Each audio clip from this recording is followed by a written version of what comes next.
Hi friends, आज आसतु आम बनइबा weight loss रो गोटे हेल्दी ड्रिंक जो थी कि आमको सेम क्वांटिटी रो सामान दरकार। जो थी हूँ आमर जुआणी 50 ग्राम, जीरा 50 ग्राम एवं पान मधुरी 50 ग्राम सेम क्वांटिटी रो आम को जस्ट ड्राई रोस्ट करदे।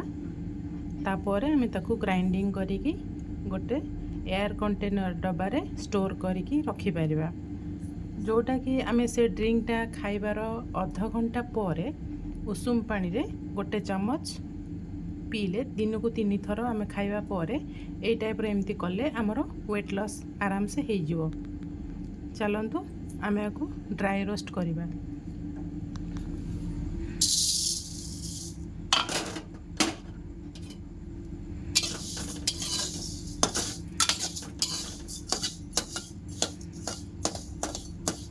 पान मधुरी टिके जस्ट आम देखु मु गैस रो आंच को सिम कर देजी।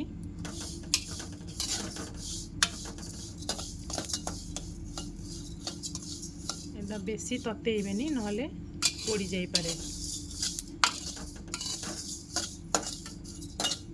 जस्ट 2 मिनिट गैप देकी आमे आउ सब जिनस मध्य ड्राई रोस्ट कर दबा।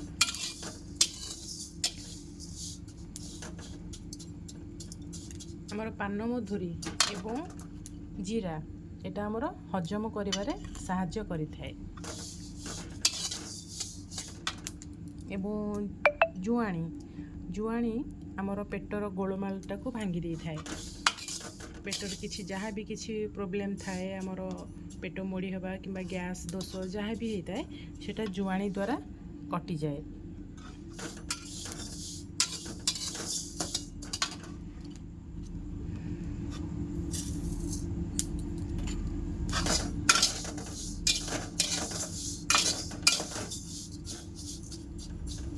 जस्ट आउ 2-4 मिनिट को भाजिला पर ताकू आमे ठंडा करके ग्राइंडिंग करदबा।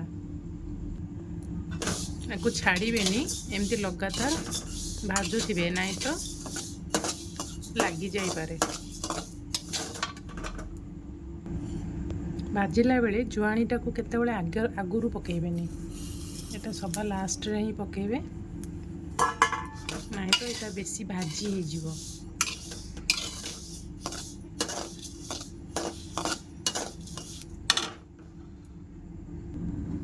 ध्यान दौथे भाजिला बेले जमी गैस आमर आंचटा स्लो रे रोथिबो, नहीं तो यह आमर भाजी हो अधिक कड़ा हो।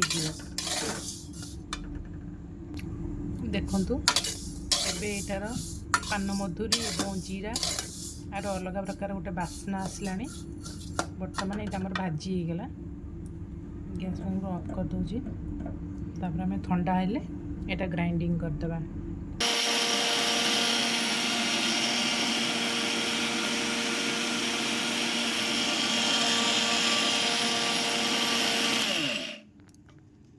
देखंतु मुझे पाउडर बनई दीची। खाली वेट लॉस नहीं, आपणकर जिते गैस भी होइथिबो अवॉइड करंतु। आपण जेमती टैबलेट न खाइबे। गैस होइथिले एइथरु चामचे एवं गरम पानी टिके पी देबे। देखंतु सांगे सांगे आपणकर गैसटा भी कमी जिवो। सेथिपाई मु भी केबे गैस मेडिसिन खाएनी, मु सबुबले एई चूर्णटा को एमती करिकी रखे। वेट लॉस भी हबो एवं आपणकर गैस भी कमी जिवो।